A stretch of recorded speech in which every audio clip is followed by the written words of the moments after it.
I knew a guy who had a weight problem, and he was pretty big, like 500 pounds or something. And I didn't make fun of him or anything like that. But, it was like if you looked at his day-to-day life, and I'm not making fun of him at all. But if you looked at his life and you looked at his exercise habits, and then if you looked at his daily eating habits, then you would understand why he was 500 pounds. I mean, he would get up, start munching on Cheetos or something for breakfast and drinking a soda, right? Like you don't do that for breakfast, right? If you looked and said, how many miles a day do you walk or run? He doesn't do any of that. He would stay in the bed all day and watch TV and eat candy and, fattening food all day long. When he sat down to eat dinner, he didn't think about what he was eating. He wasn't conscious about how much he ate. None of that, right? No sort of health consciousness. Well, then that's his body was just a manifestation of daily habits and a lack of consciousness about those habits. So when you talk about something with some of us who get financially fat, you'll notice that there is a lack of financial consciousness, meaning like that desire to know where your money's going, how you're going to get more money. Think about consciousness can come in multiple forms when you talk about economics.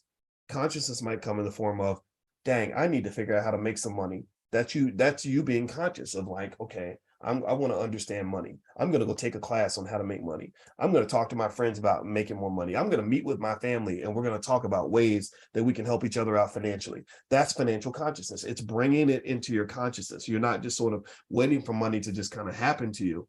You're consciously pursuing ideas that will increase your wealth. What's another type of financial consciousness? How you spend. I've got, $500 in my pocket. I'm going to the mall. Well, wait, let me be conscious. Okay, I'm not buying anything I don't need. I'm not buying anything that's overpriced. I'm not, I'm going to make sure that when I spend my money, I'm going to spend it at places that are owned by Black people. I'm going to buy Black because I'm financially conscious. Other forms of financial consciousness might be, what's our estate plan look like? Wait, do we, I've been working really hard on this business for 40 years. I got to pass it to somebody. Do we have a plan? Like, what's the plan? What's the transition plan, for when I'm done?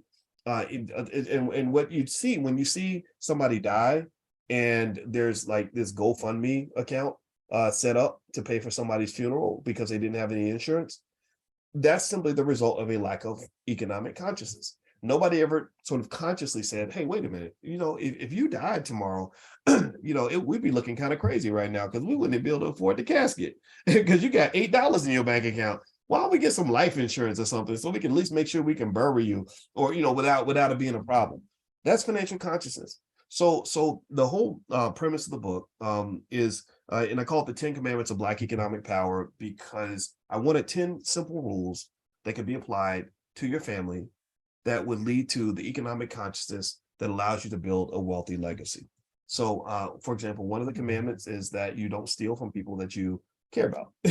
You're always an asset to your family, never a liability.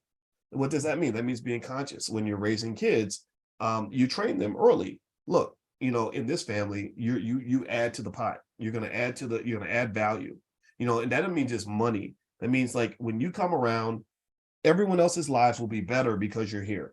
You will not present yourself as a consistent drain on the resources and the energy of those around us. A lot of us have relatives like this, where everybody, you have 4 siblings, 3 of them got their stuff together, working hard, saving money and all that. And then you got that one brother who's showing up, always borrowing money from somebody, always bringing drama to the family, never bringing any positive energy, always bringing problems. Mama's got to go bail out little Pookie again, right? And that becomes a drain. That it makes it hard for the family to build and move forward because you have never been consciously exposed to or embraced the idea that you're supposed to be there to help. You're 40 years old, you're going to see your elderly mother. Her life should be better because you're around. Her grass is cut. You're helping her get extra money for medication. You're helping her get to her doctor's appointments. That's what a son is supposed to do. You're not supposed to be calling your 75-year-old mother up saying, hey, mama, I need to borrow some money to get out of jail. Or I had another baby with this girl and she's trying to bother me for child support. That's stressful. You know, she's old, she's tired, you know, but then again, it's a full circle thing, right? Because then you have to say, what were you telling this kid when he was young, in terms of preparing him for that responsibility that comes with, with being a man, with being a member of this family, right? So ultimately, the 10 commandments of Black economic power is really built around your economic family. And it's not just your family that you live with. The economic family is just basically the people that you roll with, like the people around you that you've selected that are going to be part of your wealth building journey, with whom you're going to consciously make plans and strategies that will allow you, to be better off than you were before. And I picked up a lot of this also by just watching other cultures. I would watch, when we went to China, my wife and I did a 3-week tour of China, and I was just watching the culture in China in terms of economics and entrepreneurship and everything else. And everything they learned was from the culture. It wasn't like they didn't take classes on how to start businesses and how to make money. They just knew, and they understood the sales process. They know how to hound a customer until they buy something. They know how to offer you what you want. We got what you need, right? They knew how to spot whether or not I was interested in something. They knew how to negotiate and bargain. All these things came out of their culture. It didn't come from college or taking a class. It came from culture. So so look at your culture in your household, and the 10 commandments of economic power, which some of you asking, yeah, you can get it on Amazon. Go to Amazon, it's right there. It's really just sort of saying, okay, here are some 10 basic rules we can apply that are going to make sure that our family is going to be doing well. So some of the other commandments relate to having a plan for your transition. Like when you die, it doesn't make any sense. It's completely irrational for any of us to die without some transition plan in place.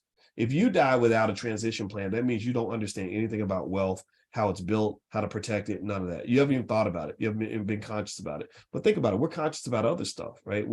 Some of us will be conscious about what some celebrity did, what Kanye West said, or what's going, or what our favorite politician wants is it. Our favorite politician said, vote for the Democrats or vote for the Republicans. So we're conscious about that. So what I'm asking you to do is to be conscious about your family, and to be as conscious about those things that matter as you are about what you just read on social media or whatever, right? Or maybe a basic question would say, if I'm sitting with 3 of my best friends and 2 of my cousins, what are we talking about? What's our conversation going to be about? And that in my mind tells me a lot about your culture and what you're most conscious of. All right. So let me answer a couple more of your questions. Okay, is that Sade or Sadie? But Sade I'm going to say Sade because it's one of my favorite singers. Sade, what is a margin balance? That pretty much tells you how much margin you have, how much debt you have. Margin is basically the amount of debt that the bank or broker is. Sade, okay, great. Yeah, it's basically, when you buy something on margin, it means you are able to get them to loan you a part of the money to buy the stock. So if I give you margin, 50%, that means you put up half and the broker puts up half. And the problem with margin is the great thing about it is it gives you leverage. Leverage is like a big slingshot, or that propels you like out into the stratosphere in terms of money. Like you can invest this much and make that much. Leverage is cool when it works, right? But leverage is not cool when it doesn't work. Okay, if I'm a football player and if I throw the ball down the field on every play, 50 yards down the field, well, when it works, it's great. I'm gonna score a lot of points because the ball, I'm gonna score, 80-yard touchdowns in every play.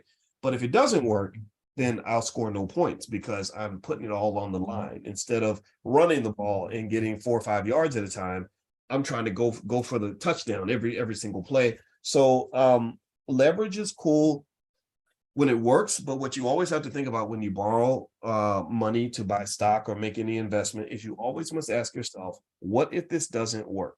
What if this doesn't play out? What if I end up losing everything? And if you haven't thought about that, then that means you're not sort of being a complete investor. You're letting greed or sort of a lack of foresight put you in a position where you're going to have problems. A lot of these crypto firms that are dying, they're dying because they got these massive margin calls and couldn't afford to pay them. There's another company, there's a family investment office. What's that guy's name? I can't remember his name, but he was a Korean guy. And he was like, super religious and well respected. I forgot his name, but he had a lot of leverage, and then he got this $20 billion margin call or something crazy like that, or maybe it wasn't 20 billion. I think he managed $20 billion worth of assets, and he got this massive margin call, and he couldn't afford the margin call. Now he's on his way to jail or something. Like, it's kind of crazy. So just be careful. All right. Let's see here. On Ameritrade, what does position mean? Position, I'm not sure about Ameritrade, but when I think of position, Sade, I think about it as how many shares do you own in that asset, or if you sold shares, what did you sell, right? So ultimately it's like, if I have a position, like if I have a position in Disney, like I have a position in Disney right now. I was really happy because Disney stock went up because they switched their CEO back to Bob Iger, who's far better than the guy that they had before named Chapek. And so I have a position in Disney. I own shares in Disney, which means I'm exposed to Disney stock. Now, I could also have another position. I could have bought put options where I make money if Disney stock goes down. So the position is just basically whether or not you have some skin in the game. And there are different ways you can assume a position in a stock. Ronnie David, can't stay long. My class wanted to send their well wishes ahead of Thanksgiving. All right, yeah, send my well wishes back to your class, Ronnie. I love Ronnie brings his students, their teenagers, to class, and I think that's the smartest thing in the world. I wish I could get every Black person on the planet to just understand the value of exposing young people to these ideas early. I'm telling you, if they're sitting there absorbing these ideas, the stuff I talk to you guys about, it's not okie dokie stuff. Like, I've seen a lot. I've been to the mountaintop on financial theory. I've seen everything. That's what because get a PhD, you got to go through hell. I'm giving you guys things that I wish I'd known. If I'd known these things when I was 20, oh my God, my life would have been so different. So get your kids involved early. We have a whole Black business school for children. We have a whole program called Black Millionaires of Tomorrow. We got classes on everything from real estate to crypto for kids. So feel free to take a look. It's blackmillionairesoftomorrow.com. So feel free to go to blackmillionairesoftomorrow.com. I'm actually writing this down because maybe I'll email you guys a coupon code or something where you can join. But they're good. They have certifications and everything. I think that the sooner we get down to business, the sooner we can kick everyone else's ass. And I really believe in Team Black people. I believe in Team Us. I know that how smart we are. And I just believe if you're just serious about it and conscious about it and you're getting your kids ready, they're going to just blow it out of the water. And a lot of you have kids that are already doing that. Like I've seen your stories, and there was one lady who sent me video of her 2-year-old daughter, studying with our financial flashcards. And the little girl knew all these financial terms at the age of 2. And of course she doesn't understand what they mean. But it was just great to see this little girl, mortgage, amortization, like saying, now here's the thing, she doesn't know what any of this means at 2. Well, she's 2. But the thing is, if you get them exposed to things even before they understand what's going on, as they become more conscious of the world, these things are already in their subconscious. Do you understand? Like when they first heard a love song or heard R&B music, they didn't know what the singer was singing. They didn't know that the singer was singing about making love, making sweet love, or what Marvin Gaye was singing up. They just know they love Marvin Gaye. Right. And then as they become more conscious, that shapes who they are and what they become. So, or you think about church. Most of you probably, if you go to church, you probably can't remember the first time you went to church. Why? Because your mama took you to church when you were a newborn baby. You didn't know what was going on. But by the time you became conscious of the world, by the time you got to be 4 or 5 years old, you don't know why you feel like you got to go to church every Sunday, but you just know that you have to. Or you have no idea when you first met Uncle Willie, you just know that you were in kindergarten and Uncle Willie, when you saw him coming, you were happy, right? Because you formed a relationship with him before you can even remember the origins of that relationship. So I want your kids to have the same relationship with wealth that they have with Uncle Willie, or that they have with going to church. I think Black wealth and Black economic power, Black financial security, Black economic intelligence should be like the second religion for Black people. I really believe that. And Powernomics actually was called by Ebony Magazine, if I'm not mistaken, as the economic Bible for Black people. And I think that that's what we need to do. We need to have our little economic Bibles that are going to make sure we're good financially, incorporate that into our existence, our very being. The Jews have done this. That's why Jewish people have so much wealth, and that's why Jewish people have so much power, People can get mad about it all day. They don't care if you're mad. They still own BET, and ain't nothing you can do about it. Why do they own BET? Well, because they saved up and they found a way to pull their money and buy it. What were you consciously focused? They're consciously focused on wealth. They blended wealth into their religion for very logical reasons, because financial security allows you to be secure and focused so you can pay attention to the things that matter. Right. So there's nothing weird about it. It's just we were the ones that were told that money doesn't matter. Oh, you don't want to think about money, don't think about investing, or investing's for white people and all.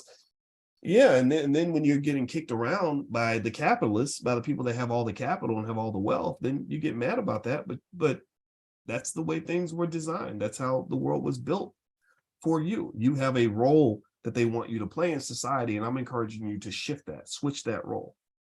All right, so let's see here. Rodney says A, B, and C was lit. Looking forward to it next year. Yeah, thank you, Rodney. We're going to be in Atlanta next year, and allblacknationalconvention.com is where you can get your early bird passes if you want to join us for the next convention. We're probably going to sell out. We actually have sold 60% of the tickets already. So if you want to come for next year, you may want to go ahead and get your passes early. They're cheaper, and also they'll probably be done by the spring. We're not looking for a big massive convention. We want to have the right people and the right atmosphere. All right, so let's see here. Let's see next. Dr. Boyce, do you store any crypto on a cold wallet? Nah, I don't. You should. Maybe you should, right? Cold wallet means like maybe I write my little keys down on a piece of paper and put them in a vault or something. I'm not saying that it's not important. I'm just saying it's just not. I don't care. I just put it on Coinbase, and if I get hacked, then I get hacked. Then it'd be my fault. And that's the point I can make to you about risk. With risk, it's like, remember, with risk, you have three choices when it comes to risk. You can either avoid it, meaning you just don't take the risk at all. You can assume it, which means you say, if it doesn't go right, it's on me. Or you can manage it or minimize it. Maybe you get insurance or whatever. So like when I go to Circuit City or Best Buy, it's not Circuit City anymore. I think they're probably all gone. I go to Best Buy, I buy a computer. Every time I go get a laptop at Best Buy, this is where they make their money, is on the insurance. So they'll say, okay, you just bought this expensive laptop. Do you want to insure it for 3 years for this much money? And by that time, I'm like, man, I already spent too much money on this thing. I'm not buying your damn insurance. And I know the game, right? So you know what I say? I say, I don't want the insurance. And they'll say, well, if it breaks, then you can bring it back. But if you don't have the insurance, then you break it, you're going to have to buy a new one. Well, I'm okay with that.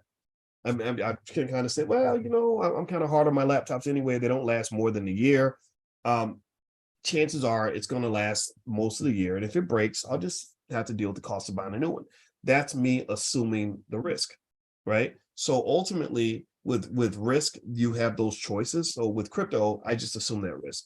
But I acknowledge it though. I fully acknowledge what you're saying. The cold storage is better than, leaving it on the exchange and all that. And they do get hacked. There's one lady that came in, Rebecca Samuels, who's an accountant. She came into the prime class, to talk about taxation on your crypto. And she said that she had a client who was 90 years old, who had $2 million on Coinbase. He had $2 million because he bought Bitcoin when it was $50 a piece, and he bought a few $1,000s worth. And so then it was worth $2 million. And he got scammed because they spoofed the phone number. He searched online for Coinbase customer support, and somebody had set up a fake site or something with a fake number, and he called the fake number, and they ended up taking all of his crypto. He can't get it back. So these things do happen. So depending on what level of risk you are okay with assuming, just know there's no such thing as like these guarantees, right? So Coinbase seems relatively safe, but I don't believe anything's perfect. Anything can happen. So just be ready for that. So one way you can actually protect yourself to some extent is don't put all your money on one exchange. I have my money on several exchanges, several places, and then I have money in real estate and stuff like that. I don't want all my wealth in one place. Don't do that, because somebody can come and take all your money, and then you'll be stuck. All right. So next, let's see here. Does it matter how many shares you buy each week with a $5 a day plan if you aren't making that much money? No, it does not matter. What are you talking about? The $5 a day plan. You guys know I speak about the $5 a day plan a lot because that's your secret. That's the plan that's going to make you the hero of your family. This is how they're going to remember you 100 years after you're dead. It's very basic. It's on my website. You go to boycewatkins.com. You can find it right there. Or if you just log in to blackstockmarketprogram.com. I did some illustrations of it and stuff like that. Real simple. $5 a day or $35 a week. Get on the app, set it and forget it. Give me a yes if you've either done it or you would like to, or you're planning to do this. Please give me a yes. Let's do an exercise of economic consciousness. You know, in the Black Business School, we're actually doing financial therapy. So this is a therapy exercise. I'm actually going to get a certification, and my wife is a therapist. So that we're literally trying to really dig into this mindset thing. Okay, give me a yes if you can do this for me. Get on an app. Go and find you like some diversified mutual fund, like the SPY is the S&P 500. The ticker symbol is SPY. It gives you a piece of all the biggest companies in America, or you can do one from Vanguard or whatever. Just find something that will tie you to the S&P 500. Do you understand? And then set your app to take $35 a week out of your account, out of your bank account. Connect it to your bank account. The app takes $35 a week, buys you this SPY every week or whatever mutual fund it is. I don't even care what it is. And then never sell the assets. Don't sell anything until your child is at least 25 or 30 years old. That's it. It's that simple. And let me make sure. SPY, yeah, it's the S&P 500 ETF Trust. It's an exchange-traded fund which trades on the NYSE. I'm trying to look at the holdings that are included in SPY. SPY tickers holdings list. Let me see. Yeah, if I'm not mistaken, you end up owning like shares in all the. Here we go. The top 10 holdings of this trust are Apple, Microsoft, Amazon, Alphabet, Berkshire Hathaway, Warren Buffett's institution, Alphabet Class C shares, Tesla, United Health Group Incorporated. There's more. There's more companies here. And so here's the point. Here's what's happening. When you do that, because you love your kids, this is why you're going to do this. You're putting your kids in a position where they're going to be economic bosses when they get older. They're literally not going to be in a position where anybody's going to be able to kick them around or force them to take a job that they don't want to take. They'll never be economically stuck. They'll never have a dream that they can't afford. They'll never be stuck in a bad relationship where they're dating some horrible man because he helps them pay helps them pay the rent. They'll never be in that situation. They'll never be in that situation, because if you do that $35 a week, after 10 years, you would have approximately, based on history, now this can vary, but you'll have approximately $29,000 after 10 years. After 20 years, it becomes about approximately $102,000. After 30 years, it becomes approximately $245,000. After 40 years, it becomes approximately $750,000. So let's say your child is smart because you're smart, your kid's smart, so they're going to go to college, they're going to figure out how to make a lot of money anyway. Let's say that they don't even need this money until they're 40. Well, then literally you can get, and 40 is not old. A lot of you are over the age of 40. That's $750,000 like that they would have in their bank account. What's the average? Let's look at I get excited about it when I talk about this because it's so easy and it's so powerful. But like, what's the average wealth level in America? Let's see, what's the average wealth level in America? The average net worth for someone under the age of 35 is $76,000. For 35 to 44, wow, it says $436,000. For 45 to 54, it's $833,000. That's amazing. Wow. Let me look at this. That's bigger than I thought. Let me look here. I'm looking at an article. Average net worth by age. Yeah, this is education level. Education plays a big role. Let me see. If you have no high school diploma, your average net worth is $137,000. Those are like white people numbers though. I mean, most black people I know don't have a net worth of 137,000. High school diploma 305,000. Some college 376. A college degree 1.5 million. Wow. Okay, so you know what it is? I think the average is being stretched by the extremes, because the median is a better indicator.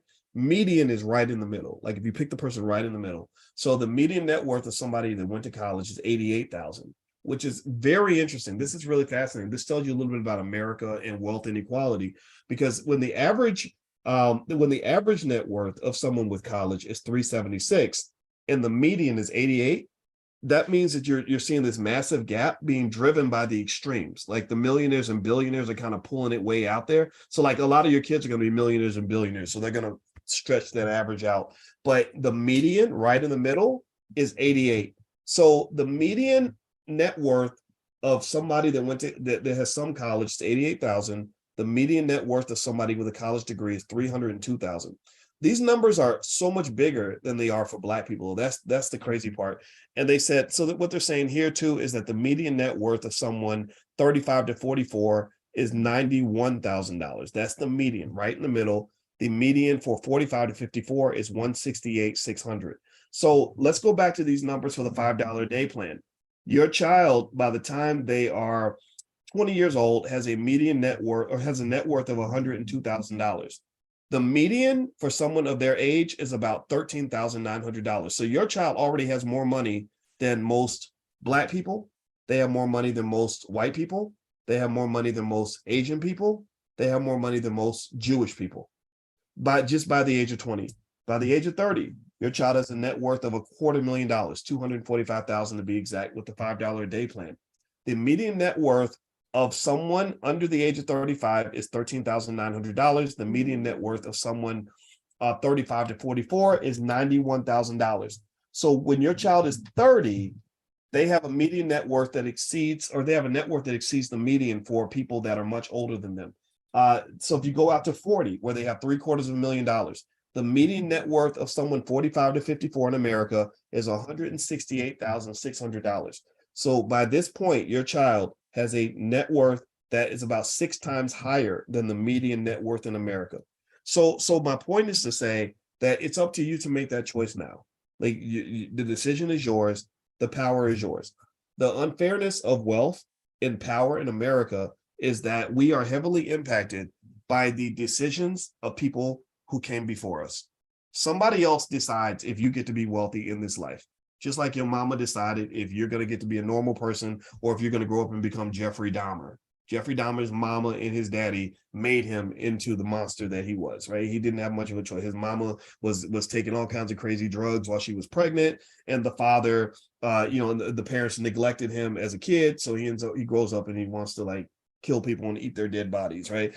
So part of it, was a choice, of course, but part of it was also driven by the choices of other people before him.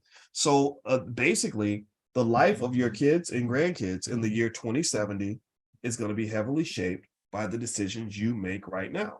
So the question is, what choice are you going to make? Now that I've made you conscious of this, what are you going to do now? Now you can't say nobody told you, because I told you. I have a PhD in this. This is what I do, right? So now that you know, what are you going to do with this information? Are you just going to sit on it and say, wow, that was a great conversation? Or yeah, I agree. Or yeah, that's a dang shame that we don't do this for our kids. Or are you going to get off your ass and go do something right now?